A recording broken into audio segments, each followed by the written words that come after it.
Okay, let's come to order and stand for the pledge.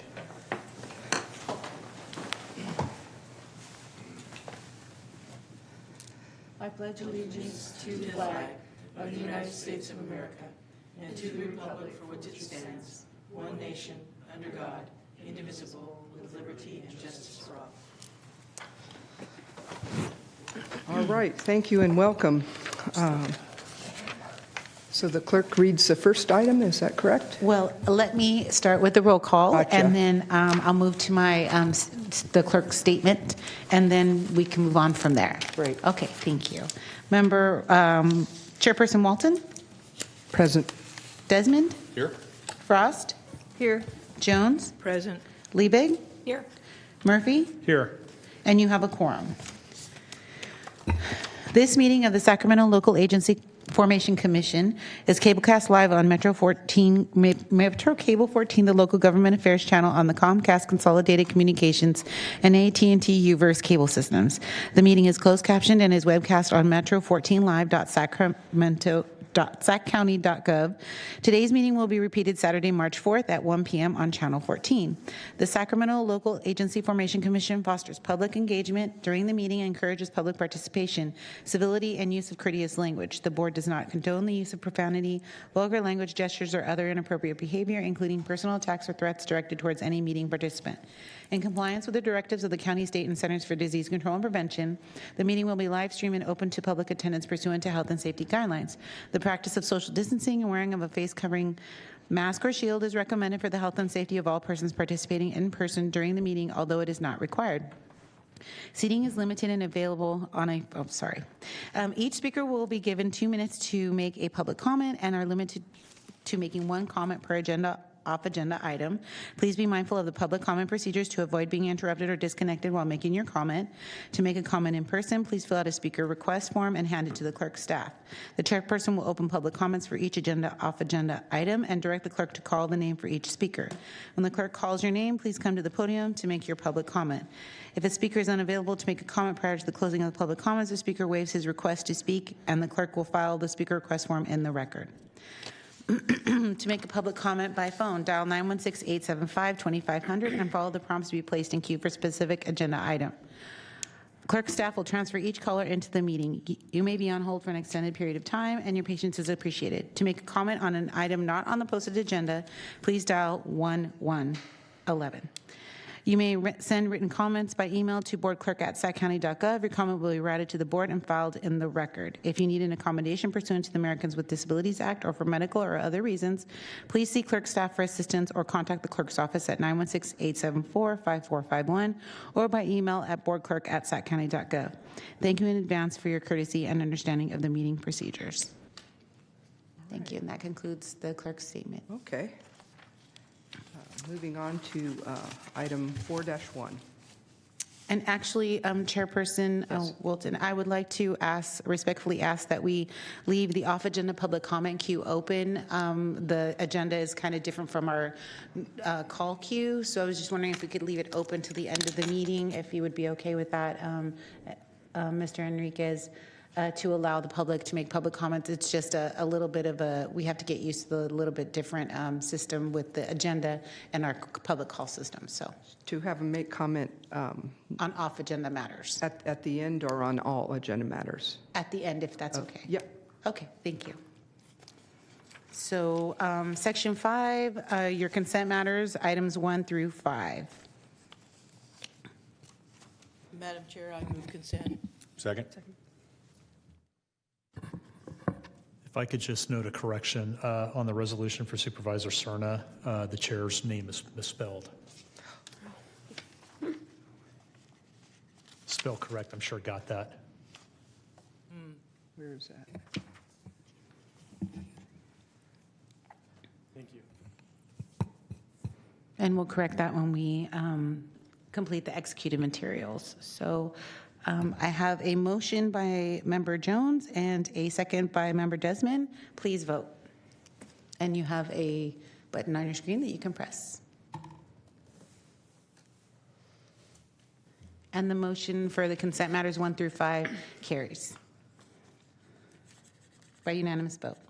Okay. Moving on to 4.2. Item number 2 is public hearing to consider and approve the proposed budget for fiscal year 2023-24. Are there any staff reports or comments? Madam Chair, good evening. This is Jose Enriquez, Executive Officer. I do have a very brief presentation on the budget.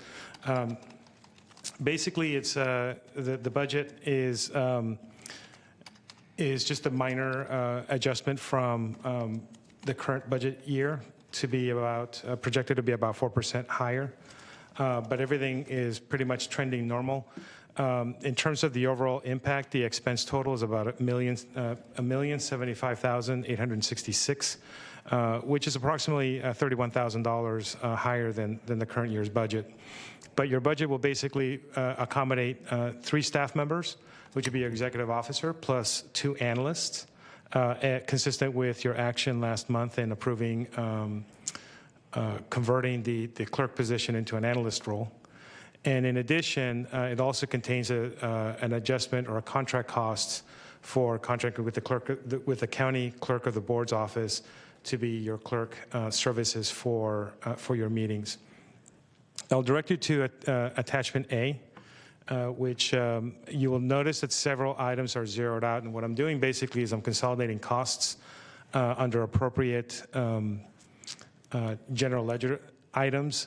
In addition, some of the county administrative services that are kind of behind the scenes, like IT, they've also changed the GL numbers in which they bill items. And so you'll see the zero out. There's no need to panic. The costs are accommodated. They're just being put into the appropriate buckets. One thing that I will really want to caution you in is that the regular employee costs, it's marked under attachment A under employee costs, but because it's actually a pass-through from the county, when you get your monthly budget reports, it will actually be under professional services. The only thing that's going to be up there under regular employee costs will be the stipends that some of you are eligible to receive. But otherwise, the personnel costs are going to be there. You will note that essentially the employee expense is going up, and then to offset it, the operating expense is going down. And with your operating contingency being about 10% of operating costs as per your direction from last fiscal year. So that concludes my presentation, and I'll be happy to answer any questions you may have.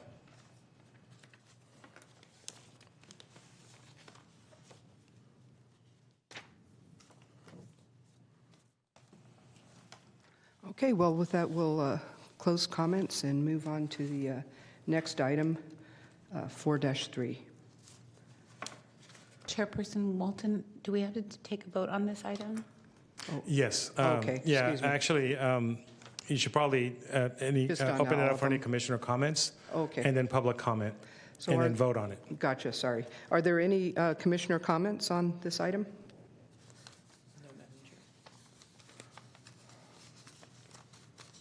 And we do not have any public comments for this item. We did not have any public comments for the consent matters either. Okay. Well, with that, I'll move on. I'll move approval. Second. Okay. And that's a motion by Member Frost and a second by Member Liebig. Okay. Please vote. And the motion passes by unanimous vote. Thank you.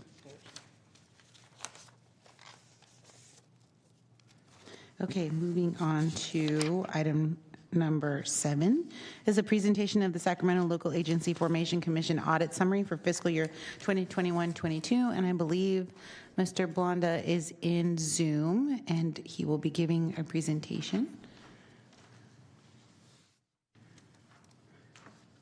Hello, everyone. Can you hear me?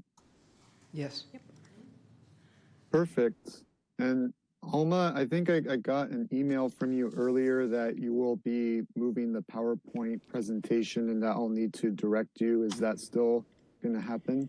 That's correct. I'm trying to bring it up right now. If you just give me a couple seconds.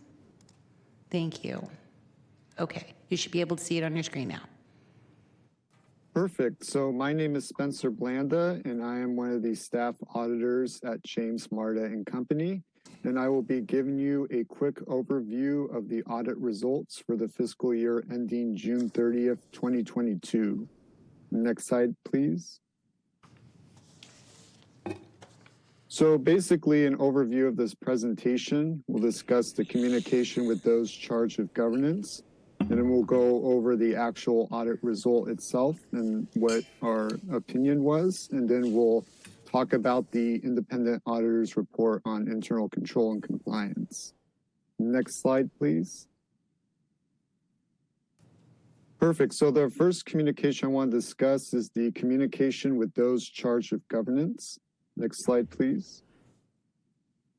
So basically, the communication with those charged with governance describes our scope of engagement and the procedures that we did over the audit process. Next slide, please. And so the biggest takeaway from this is that we issued an unmodified opinion, and that is the best opinion that an auditor can give. Next slide, please. And so basically over the scope of our audit, we worked closely with Jose during the preliminary stages of planning and over the course of the audit. And that involved asking standard questions, discussing what happened over the year, just to get an idea of what the best approach would be for us to build our audit procedures. Next slide, please. And basically, the takeaway from this is we did not have any outside auditor that we consulted with. There was no disagreements with management, and we received all the appropriate representations from management, which basically means that everything that they gave us was true and accurate to the best of their knowledge. Next slide, please. So moving on, there was one significant accounting policy that was implemented in the current year. There was an implementation of GASB 87, which was the GASB for the financing leases, and that did cause a restatement to net position, but that did not affect our audit opinion as of year end. Next slide, please.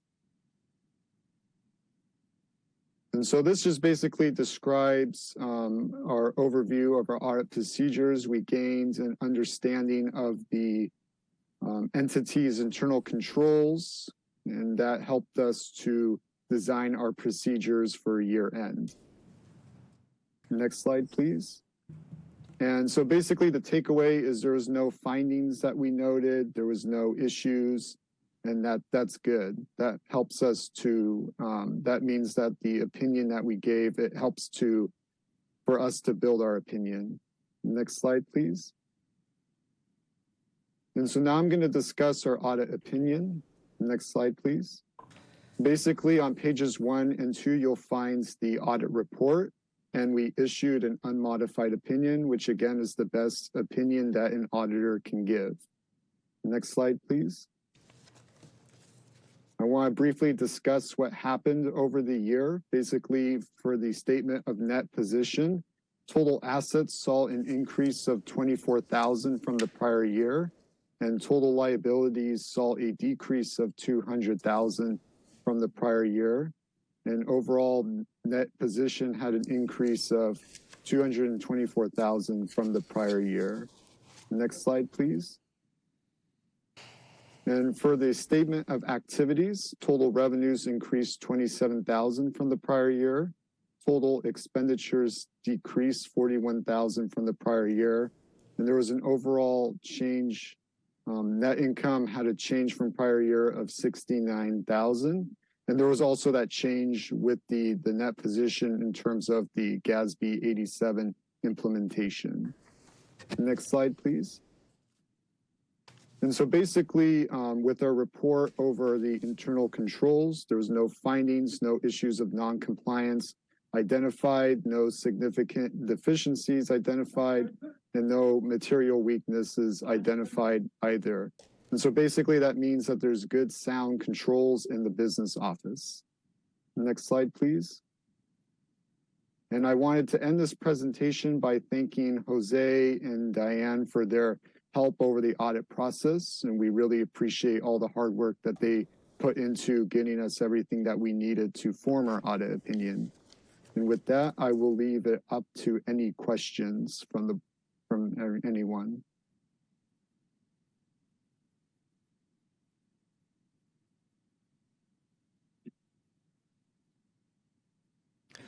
No further questions. Is there public comment?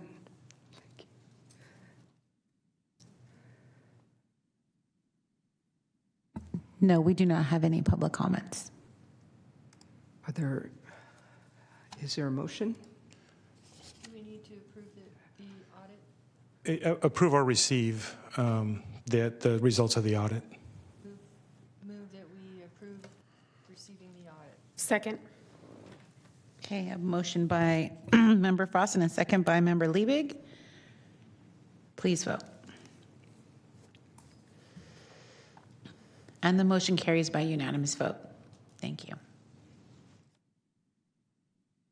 Moving on to item number 8. This is to approve the second amended and restated agreement for LAFCo staffing services. Madam Chair, I'd like to start by thanking Mr. Blanda and members of the James Marta staff as well on the previous presentation. They were professional. Dorothy Massa was the one who headed the audit, and they were very courteous and with their requests for information and pretty self-directing, so they did not actually take up a lot of staff time while the audit was being performed. So with that, item number 9, it's the approval of the second amended and restated agreement for LAFCo staffing services. As you know, Sacramento LAFCo contracted the County of Sacramento to provide staffing for the agency. And at the moment, the current staffing services indicates that the county will provide employees for the executive officer role, the policy analyst role, and the clerk for LAFCo role. As discussed in last month's meeting, the need for the agency is actually for further additional or more analytical firepower, so to speak. And so what this agreement says is basically you're removing the role of the clerk and instead putting in the role of an analyst. So it would be a second analyst. We're going to see if we can catch lightning in the bottle again and get ourselves another Desiree to maximize what we can do internally. And in addition, there's going to be a separate agreement that will be brought to you later on that is the actual formal contract for both the clerk services from the clerk of the board. And in addition, it's an update to the current agreement that LAFCo has with Sacramento County relating to other support services that we receive from the county, such as accounting, such as IT, and inter-office mail. So that will be coming to you in April. And but this basically paves the way for being able to get a second analyst. And what the process is just very briefly, you will sign, or if you approve this agreement, then it'll go to the county to countersign. And then once that's countersigned, we would be waiting for the reallocation of the clerk role, which is under classification of an Administrative Services Officer 1 under the county, to be converted to an associate planner, which then at that point paves the way for being able to hire a second analyst. My hope is that if everything goes right, and I'm going to knock on wood, if I can find wood, is that basically the reallocation is going to go before the Board of Supervisors on March 14th. And soon after that, we'll get the go-ahead to start with county HR and start the recruitment process. And hopefully we'll have somebody in place by July 1st as well. That concludes my presentation, and I can answer any questions you may have. Madam Chair?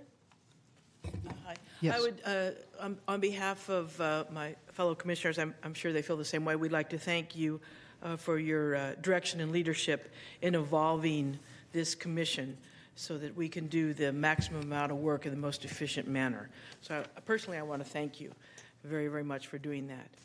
Well, I want to thank you for your support. There's a lot of the stuff, there's a lot of moving wheels, and all of you have kept up with it.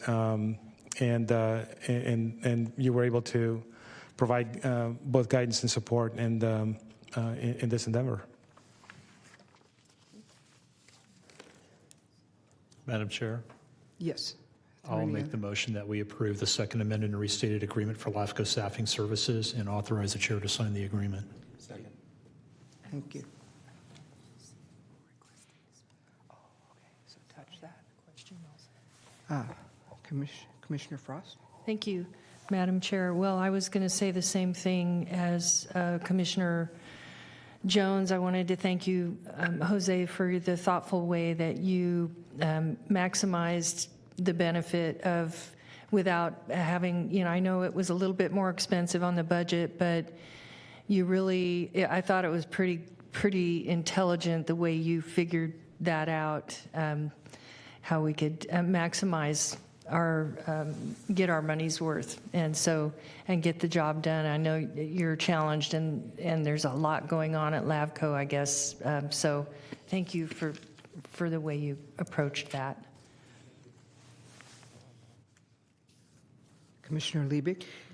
Yeah, I just want to echo those comments as well. I think this is really going to advance the commission in, really taking into the needs of the diverse districts that we have and cities and, interest within this county. I think this will help alleviate pressure off of your position, pressure off of your position as well, and just provide that the necessary, staff level of expertise that we need to really do the quality work that we are attempting to do in this county and really advance and move the commission's work along. So it's exciting to see where we've come and where we can go with this. And I think, once we get maybe this time next year or the next 2 years, we're going to just see leaps and bounds of what we've been able to do and the work we've been able to do for not only our districts, but our cities as well. So excited to take this next step. All right. Any other comments from the commission? So do we need a motion to approve? The motion has been made. I didn't know if you wanted to open up for public comment. Oh, okay. Yes. Is there public comment? We do not have any public comment. Okay. And please vote. And again, that was a motion by Member Murphy and a second by Member Desmond. Thank you. Thank you. It is approved by unanimous vote. Moving on to item number 9. This is a special district appointment to the Sacramento County Consolidated Oversight Board. Madam Chair and members, this is a letter that we received earlier in February. And it relates to the Sacramento County-wide Oversight Board. And the commission had nominated someone to serve back in 2018, and they served on that committee. The person is no longer in the same director role at her home agency, and so they're requesting for LAFCo to appoint someone new. I realize that this is pretty complex. So my recommendation to you, since you do have a special district advisory committee, to delegate the authority to appoint a person in this role to that committee, so that way they can vet candidates, whether appointed or elected, to serve on this oversight board and be able to advise Ms. Hartman accordingly. Once they select someone, the SDAC can then bring back that person to the commission for, what's the term? Recommendation approval. Thank you. And that concludes my presentation.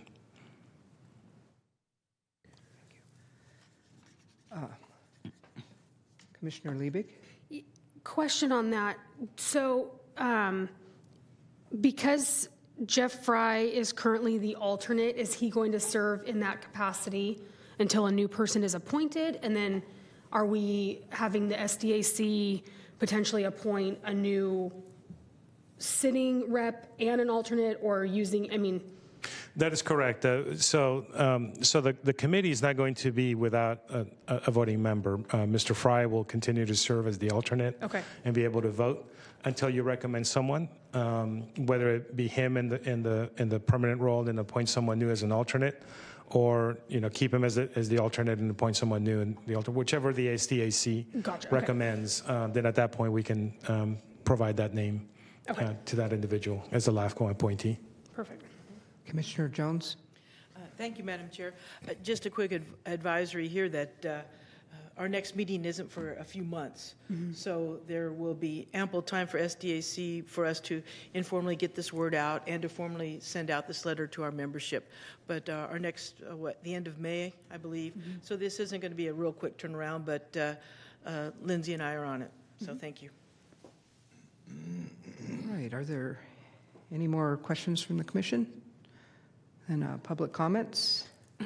We do not have anyone signed up to speak. Okay. Do we need a motion or anything on this?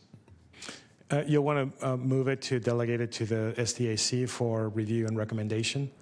And then it's up to you whether you want to have the SDAC have the authority to appoint. At that point, you delegate that authority of appointment, or whether you want that person's name to come back and be approved by the commission as a whole. I believe you have that discretion. I'll move to have the SDAC review the appointment, or review and make the appointment, and then submit that back to this board for approval. Second. Okay, that's a motion, and that is a motion by Member Liebig and a second by Member Jones. Please vote. And the motion carries by unanimous vote. Thank you. Moving on to item number 10, the next section is Executive Officer, Commissioner Council, Commissioner Chair, and Commissioners' reports. Madam Clerk, actually, it's the SDRMA. I'm so sorry. That's wrong on my sheet. Notification of nomination for the Special District Risk Management Authority Board of Directors 2023 election. Madam Chair and Commissioners, you are members of the Special District Risk Management Authority. And as such, you are eligible to participate and nominate someone to be on the Board of Directors for SDRMA. It's entirely up to you whether you want to participate or not. They notified us of a vacancy, and as a member, you have the ability to nominate someone to serve on that role. If you want to pass at this time, that's perfectly fine as well. I will take whatever direction you want to give me. Commissioner Frost? If we pass, then we are just delegating it to them to make that appointment? Yeah, this is an open call to all the members, and so it will be another member. Other members will nominate people. Having seen these in the past, what ends up happening is that there will be nominations, they'll be compiled on a ballot, and then I'll be bringing it to you whether or not you want to vote on any of those people who are on that ballot, if you choose to pass.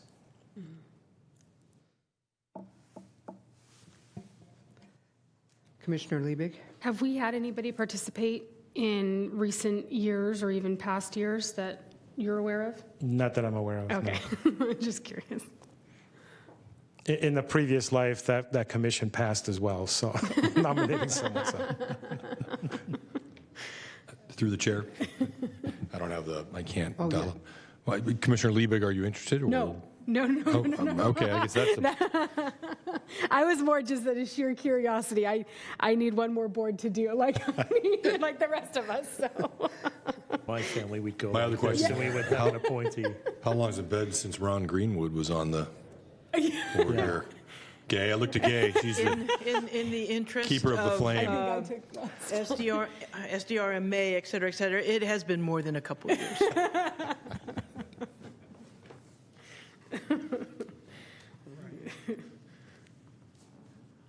Public comments? We do not have any. All right. Yeah. Are we waiting for a motion? I'm going to move that we pass. Second. I don't see anybody raising their hands. Yeah. No. I don't know. Seems like what we want. I mean, Oh, yeah. Chris Little. Chris Little would be great.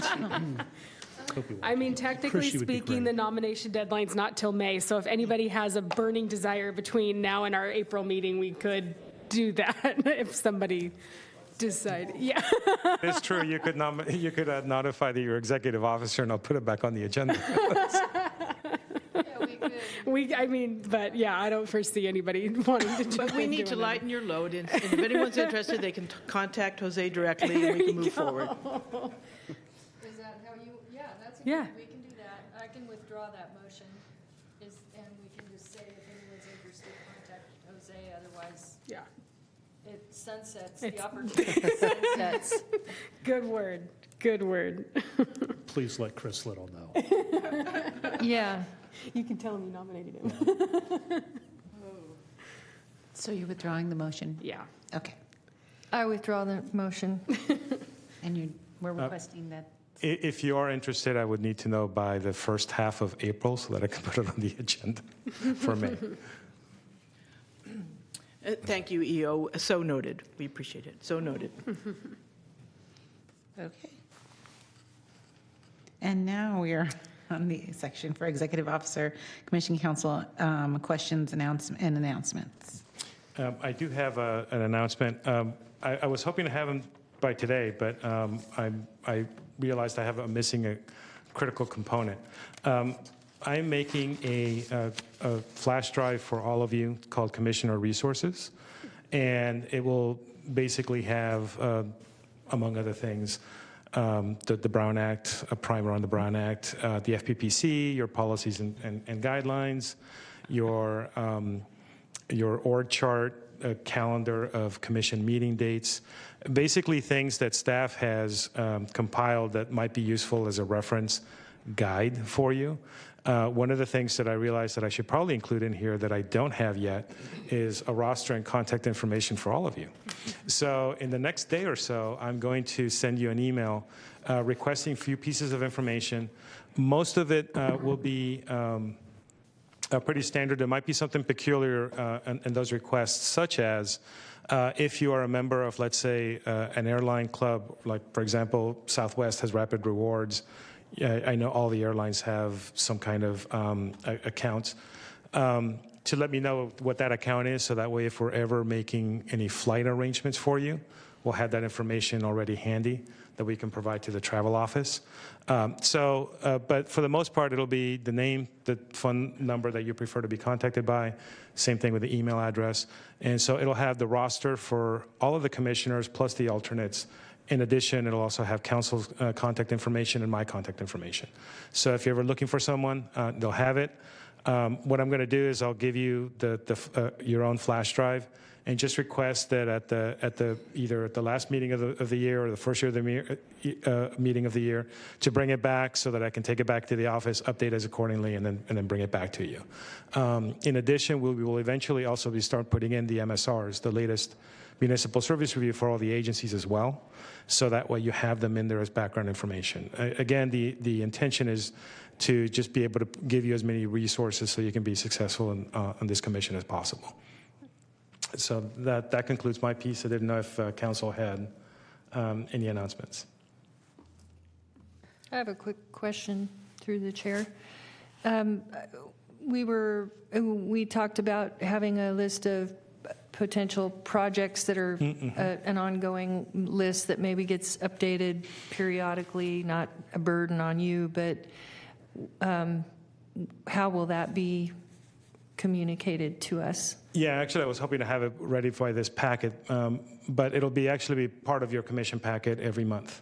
So it'll be under this item. It'll be a staff report. It'll have a list of what I'm hoping to do is basically have active projects, pending projects, and then municipal service reviews currently being worked on. And then in addition, any projects that were completed or are in the process of just being completed. So that way you had that information handy. Okay, thank you. Anyone else? I have something if no one else does. Oh, there we go. Okay, there we go. Another item, sorry, Madam Chair. So then it will be the commission chair and commissioners if there were any announcements. So, Okay, I have a letter that's in the mail towards you from the city manager, Mr. Bergson, asking for a review of the SOI and a request for an MSR. There's copies. I don't know if you want to have them or I pass them out. I'll take one. Okay. Sorry, I'll take one, and then commissioners who want to If take a you want copy of them, that I'll as just well. leave them here, I guess? Okay, great. Or we can give it to the clerk. Oh, perfect. Yeah, that'd be great. I'll just stack them here. Thank you.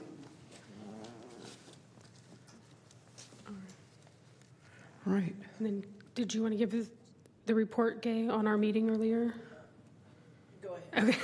I have it ready, you have it ready. Perfect. As special district representatives, myself, Commissioner Jones, and our alternate commissioner, Charlie Moore, met prior to this meeting to review the Office A and Office B for the Special District Advisory Committee applications that we received. And fortunately, we had a great turnout of applications for both offices. One is a one-year office, and then another is a two-year office.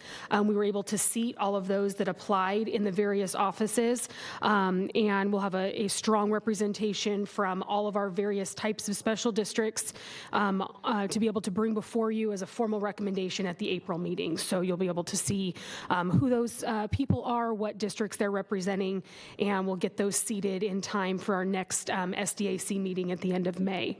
So that process has been completed and it will come before you at the April meeting. Thank you.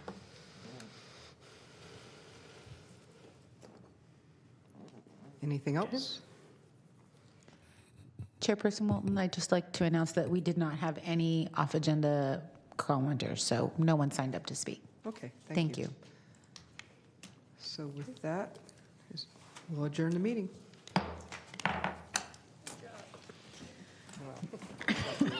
Thank you.